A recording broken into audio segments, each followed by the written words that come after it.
What's going on YouTube? Kitchen93 here with a video tutorial for the Sidespin. The Sidespin is a top spin pen spinning, and it's very similar to the palm spin, which I do have a tutorial. I released it a long time ago.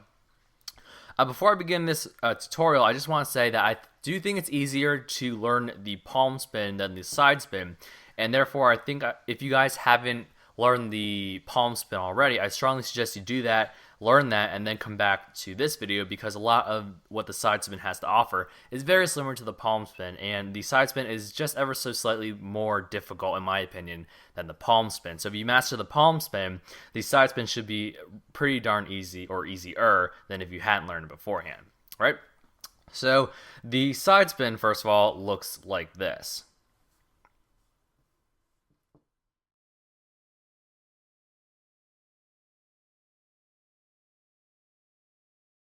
Also, I just want to say before I really get into this is that I'm not all that fantastic at the side spin. I haven't mastered it, I will admit that, but I do feel like I have enough knowledge to be able to teach you guys, and that's why I'm doing this. Plus, it's also a very highly requested tutorial from what I have read from comments and stuff like that. So here it is.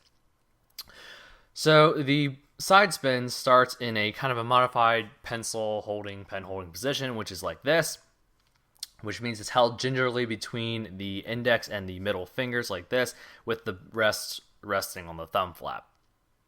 And how you release the side spin is, well, what you guys saw. You just kind of, I don't want to say whip it, because that implies that you're doing it with a lot of speed, but you want to like kind of flick it, I guess is the more appropriate word.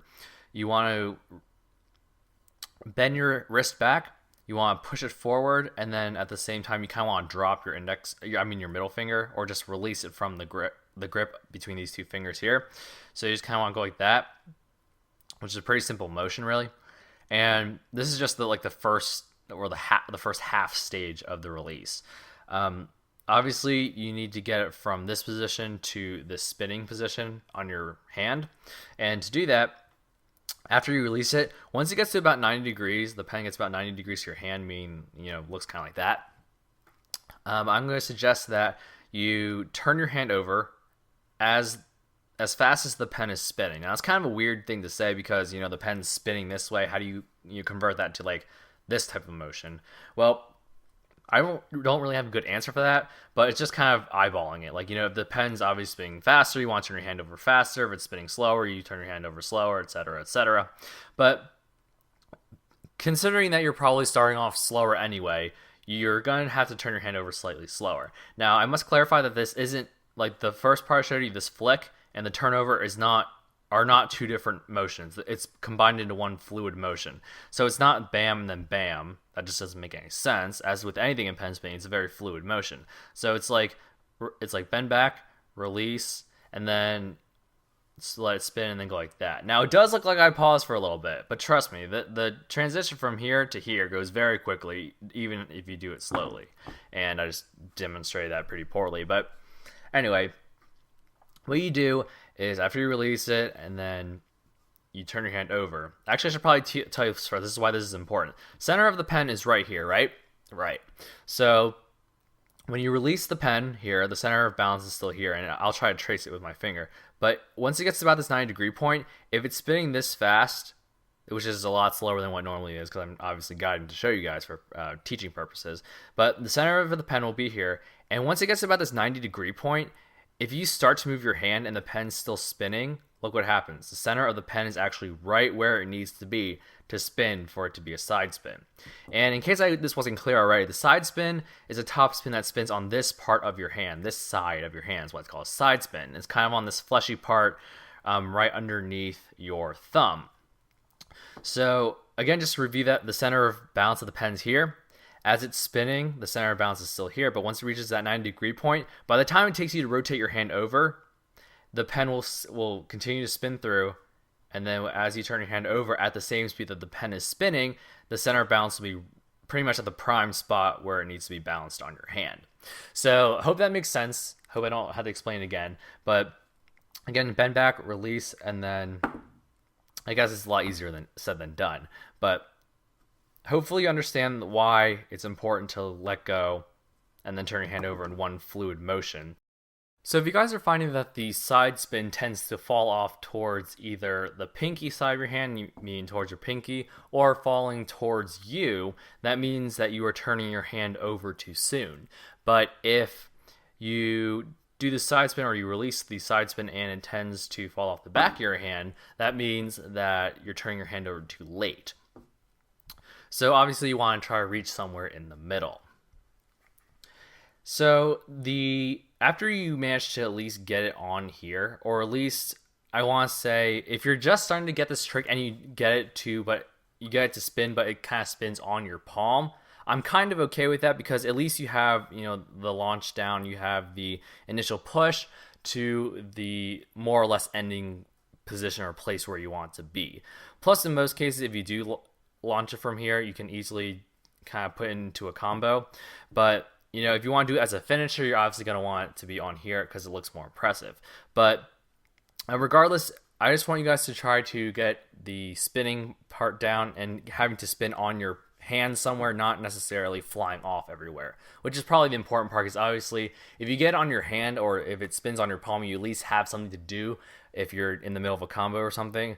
But if it falls off your hand, you're done for. So that's the important part, is trying to get it on your hand. Now, obviously, if you want to make it a true side spin, you want to make sure it spins on this part of your hand against the kind of fleshy part underneath your thumb. Now, how exactly do you get to stay there? Well, if you guys watched the palm spin tutorial like I told you guys to, or if you learned it already, you'll notice that when you do the palm spin and the pen tends to fall in one direction or the other, you simply just adjust your hand. You move it back and forth in the direction opposite that the pen's moving.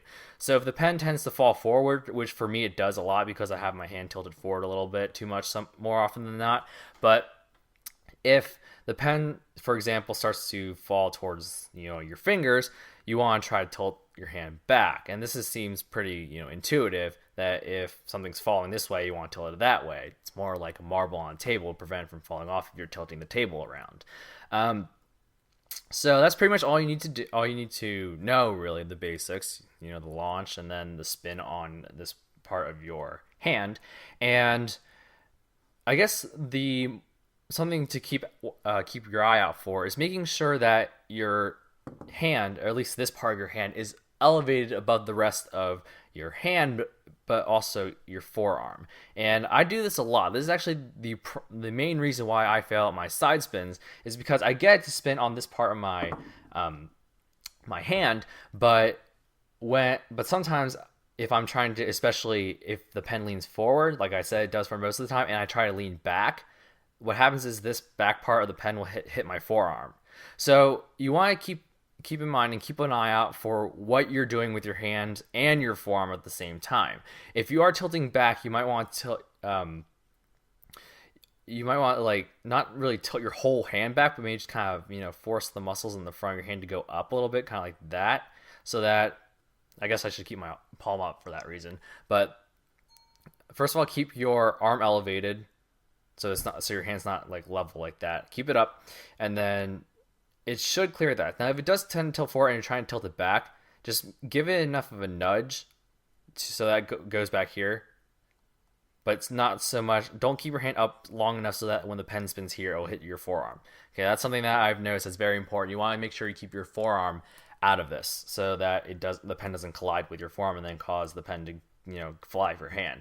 And in general, that's what you want to do with top spins. You want to try to keep the area where you want the pen to spin above and elevated above the rest of your hand and your forearm. That's generally the rule that seems to make things work the best, because obviously if you have something obstructing from underneath, it will tend to get caught on that thing and then it'll fly off. So again, just to review real quickly, we have the initial push, and then when it hits about 90 degrees, which will be in a very short time, turn your hand as fast as the pen is rotating, and then the center of balance will be on that fleshy part of your thumb. And then from here, the momentum should keep the pen spinning in a rotational motion, and make sure you keep your hand elevated above your arm, and you want to make sure you keep this part, try to make it as flat as you can while still keeping it above the elevation of the rest of your hand, because when you do this, this part of your hand tends to come up as well. So you want to make sure this part is the highest, and just make minor adjustments with your hands and your muscles, so that the pen will try to stay and spin on this area as much as possible. So this has been my, at least an attempt to try and inform you guys on how to do the side spin. Hope you guys found this helpful. Hope this was informative. If it wasn't, I'm sorry that I'm so rusty and I couldn't inform you better, but I'm trying to make these tutorials relatively shorter but still thorough.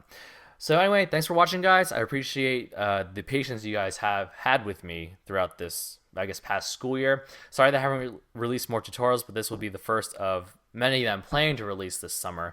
So hopefully you guys have stayed patient, and thank you guys for staying patient and subscribing to me. Thanks for watching, guys, and I'll see you guys in the next video tutorial. Peace.